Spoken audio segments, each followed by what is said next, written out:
ये 5 चीजें जिंदगी में भूल कर भी ना करें, नहीं तो भुगतान करना होगा। जी हाँ दोस्तों, नमस्कार। मैं हूं प्रदीप जैनी, वास्तु कंसल्टेंट, न्यूमरोलॉजिस्ट और आपका दोस्त। ये 5 काम जिनके करने से आपको बहुत भारी नुकसान उठाने पड़ सकते हैं। सबसे पहला काम क्या है? किसी भी बेडरूम के अंदर बेड के सामने लुकिंग मिरर नहीं होना चाहिए। क्यों नहीं होना चाहिए?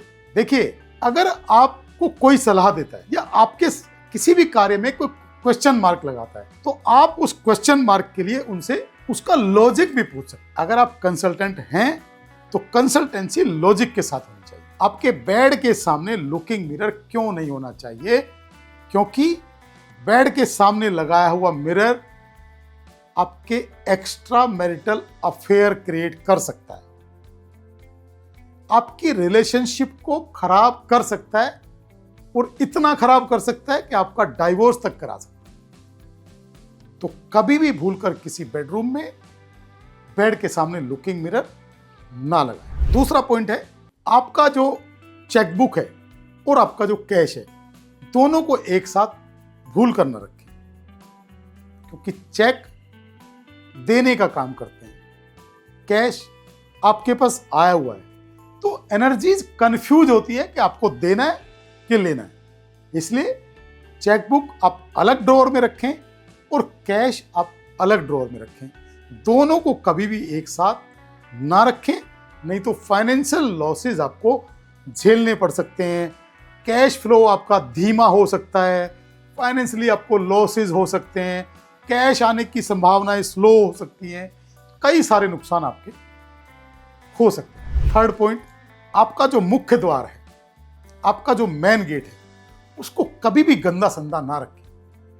मुख्य द्वार को एकदम चमकता हुआ, एकदम सुसज्जित रखें, एकदम नीट एंड क्लीन रखें। ऐसा नहीं है कि उसका पेंट उखड़ा हुआ है, वो गंदा पड़ा हुआ है, उसके ऊपर धूल जमी हुई है, वो कभी भी ना करें। एकदम जिस तरह से, क्योंकि मुख्य द्वार आपके घर का आईना है। जो भी एनर्जी घर के अंदर प्रवेश करती है, ये हम रियलाइज करते हैं कि माँ लक्ष्मी का आगमन हो रहा है, तो माँ लक्ष्मी का आगमन भी तो मुख्य द्वार के रास्ते होगा। तो मेन गेट के रास्ते अगर आप माँ लक्ष्मी का को आह्वान करते हैं, तो आपको मेन गेट सुंदर, सुसज्जित और सजा धजा के रखना चाहिए। मेन गेट के ऊपर तोरण बना के रखना चाहिए। आम के पत्तों का तोरण भी आप बना सकते हैं, आप आर्टिफिशियल कोई तोरण भी बना सकते हैं, लेकिन मुख्य द्वार को सजा के रखना चाहिए।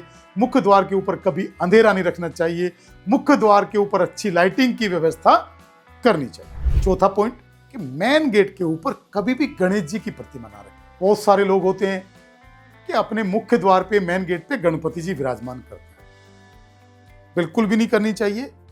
जब हम गणपति जी की पूजा अपने पूजा स्थान में और मंदिरों में जाके करते हैं, तो गणपति जी हमारे भगवान हैं, हमारे आराध्य हैं, हमारे पूजनीय हैं, हमारे भगवान हैं। तो फिर गणपति जी को आपने गार्ड बना के, चौकीदार बना के, वॉचमैन बना के गेट पे क्यों बिठाया? गलत है ना?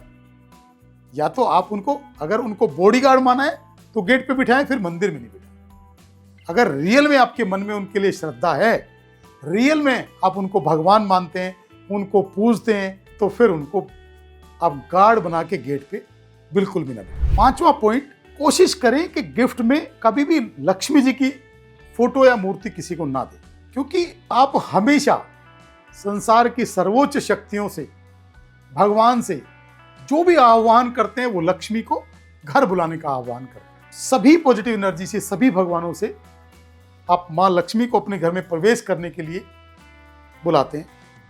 आप ये प्रेयर करते हैं कि हमारे घर में माँ लक्ष्मी विराजमान हो, लक्ष्मी का आगमन हो। तो आपको ऐसे लक्ष्मी किसी को ऐसे गिफ्ट में हैंडओवर नहीं करनी चाहिए। लक्ष्मी जी की फोटो या लक्ष्मी जी की मूर्ति कभी भी ऐसे किसी को हैंडओवर नहीं करनी चाहिए। तो ये 5 चीजें आप करने से बचेंगे तो आपके घर के अंदर धन धान्य की वृद्धि होगी, आपकी रिलेशनशिप अच्छी होगी, आने वाली जो भी आपकी संभावनाएं हैं वो पॉजिटिव होना शुरू हो जाएगी। थैंक यू, धन्यवाद, नमस्कार।